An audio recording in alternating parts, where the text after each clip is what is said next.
Okay, మరి ఇప్పుడు మన సెగ్మెంట్ ఊరించే వంటలోకి వచ్చేసాము. మరి ఇద్దరు రెడీగా ఉన్నారు.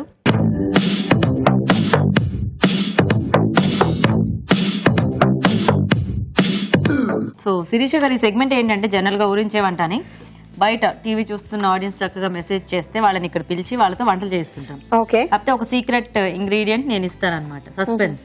ఓకే, సో ఇక్కడ ఏంటంటే చక్కగా స్పాంటేనియస్ గా ఆలోచించి వంటలు చేస్తూ ఉంటారు. సో ఈ రోజు స్పెషల్ ఎపిసోడ్ కాబట్టి ఈ రోజు మీ ఇద్దరే చేయాలన్నమాట వంటలు నా కోసం. ఓకేనా? సో నేను చూపించేస్తాను మరి మెయిన్ ఇంగ్రీడియంట్ ఏంటో ఈ రోజు. అండ్ మీరు కూడా చక్కగా బోల్డని వంటలు నేర్చేసుకున్నారు కాబట్టి మీకు కూడా పెద్ద కష్టమేమి కాదు అనుకుంటున్నా.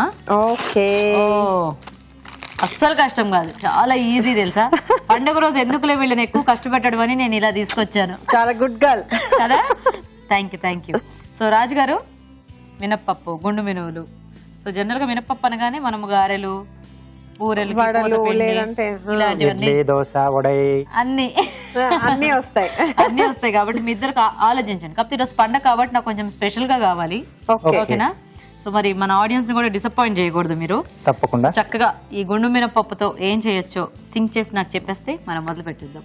డెఫినెట్ గా. యాక్చువల్లీ నేను ఇవి చూస్తూ ఉంటే ఇట్లా గుండుగా గుండు మినపప్పు అంటే నాకు గుంత పొంగనాలు గుర్తొచ్చాయి. వెజ్ గుంత పొంగడాలు చేస్తారా? నాకు బాగా గుర్తొచ్చింది. ఏం రాజు గారు, మీరు రెడీయా? రెడీ అండి. సార్ రాజు గారు, మీ రెసిపీ తర్వాత చెప్తారా?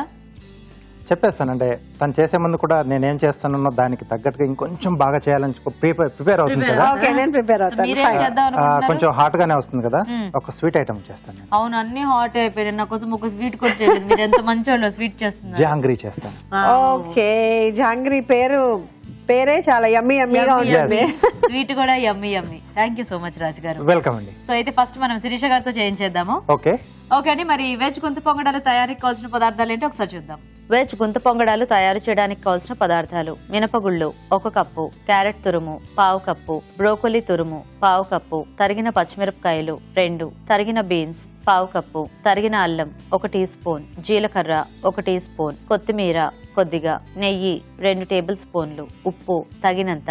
వెజ్ గుంత పొంగడాలకు కావాల్సిన పదార్థాలన్నీ చూసారు కదా. సో శిరీష గారు స్టార్ట్ చేద్దామా? యా. ఓకే, సో మినప్పిండి రెడీ. సో దీనికి ఇందాక మీరు చూపించిన గుండు మినపప్పు కొంచెం సేపు నానబెట్టేసి వేడి నీళ్ళలో తర్వాత మనం ఇలా పేస్ట్ చేసేసుకున్నాము.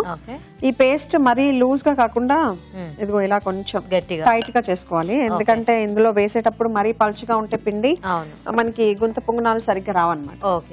సో ఇందులో నేను ఇందాక చెప్పినట్టు మీకు క్యారెట్ తురుము, తర్వాత కొత్తిమీర, బ్రోకలీ, బీన్స్ ఇట్లా అన్ని సన్నగా కట్ చేసుకుని ఇందులో మిక్స్ చేసుకుని పొంగనాలు వేసేసుకోవటమే.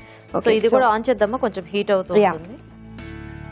ఓకే, సో ఫస్ట్ నేను కొంచెం క్యారెట్ తురిమింది ఇందులో వేసేస్తున్నాను.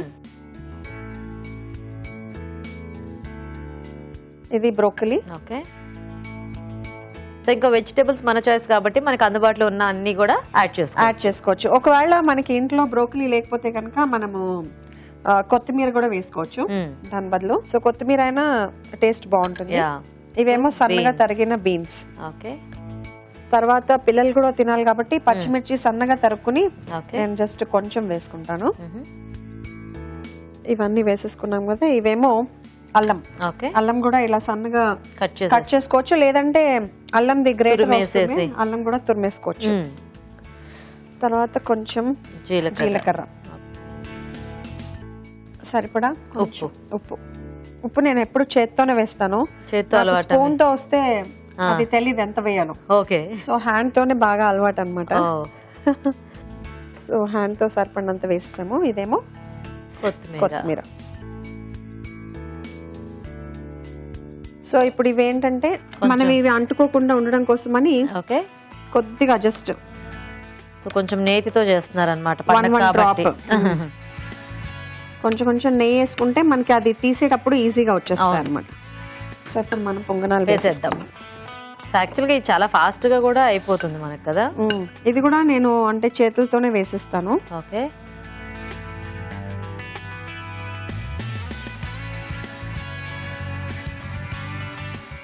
సో పిండి కొంచెం ఫర్మెంట్ అయిందైతే మనం కొంచెం తక్కువ పిండి వేసుకోవాలి. అప్పుడు ఏంటంటే మనకి ఎక్కువ ఉబ్బుతాయి.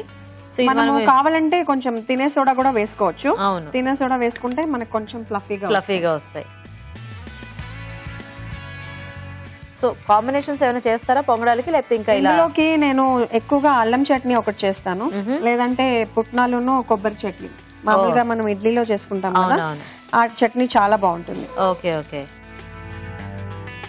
సో దీని మీద మనం కావాలంటే కొంచెం ఈ సైడ్ యా కొద్దిగా ఇట్లా దీని చుట్టూ వేసుకుని, సో దీని మీద ఒక నిమిషం ఇది ఇలా పెడదామా? జస్ట్ కొంచెం ఆవిరి పెడితే ఆవిరికి ఫాస్ట్ గా ఇది అవి అయిపోతుంది. కొంచెం ఉడుకుతూ ఉంటాయి. సో మొత్తానికి అన్ని కూడా చక్కగా వంటలన్నీ దేనికి దానికి తగ్గట్టు కాంబినేషన్స్ ఇది సెట్ చేసుకుంటూ మన ఈటీవీ అభిరుచి మహత్యం మహత్యం అన్ని నేట్ చేసుకున్నారు. సో ఎప్పుడైనా మీరు చక్కగా అంటే మీ పాత వీడియోస్ చూసుకోవడం గానీ, లేకపోతే సినిమాలు ఇలా చూసుకోవడం గానీ చేస్తూ ఉంటారా? నేను ఫ్రీ టైం ఉంటే నాకు అదే పని. అభిరుచి ఎపిసోడ్స్ టెలికాస్ట్ అయినప్పుడు ఓకే నేను అంటే రికార్డ్ చేసుకున్నాను. ఓకే. సో హార్డ్ డిస్క్ లో ఎప్పుడైనా చూసుకుంటూ ఉంటాను నేను ఎలా చేసాను, నేను ఎలా ఉండేదాన్ని, ఇప్పుడు అలా ఉన్నానా లేదా. Okay okay. నైస్ నైస్ అన్నమాట. ఓ సో వీటిని తిప్పుదామా ఒకసారి, కింద ఒక సైడ్ అయిపోయినట్టు. సో ఇవి ఇలా వచ్చేస్తాయి చక్కగా. ఇట్లా తిప్పేసి వేసుకోవడమే. ఓకే. సో రెండు సైడ్స్ ఇట్లా మంచిగా ఫ్రై అయిపోయిన తర్వాత మనం ఇంకా సర్వ్ చేసేసుకోవచ్చు. యాక్చువల్గా ఇది టేస్టీ అండ్ హెల్దీ రెసిపీ కూడా. అండ్ మీరు మ్యారేజ్ అయిన తర్వాత కూడా మోస్ట్లీ హైదరాబాద్ లోనే ఉన్నారు కదా, సో ఇప్పుడు ఎలా ఉంది బెంగళూరు? చాలా రోజులు యాక్చువల్లీ హైదరాబాద్ లోనే ఉన్నాము, బట్ మా హస్బెండ్ కి జాబ్ రీత్యా బెంగళూరు వెళ్ళాల్సి వచ్చింది. నాకు మన హైదరాబాదే నచ్చింది బేసికలీ చెప్పాలంటే. ఓన్లీ బెంగళూరులో క్లైమేట్ ఒక్కటే బాగుంది. సో ఇవి ఆల్మోస్ట్ కుక్ అయిపోయినాయి. ఓకేనా, ఇంకా మనం ఆఫ్ చేసేసుకోవచ్చు. ఓకే.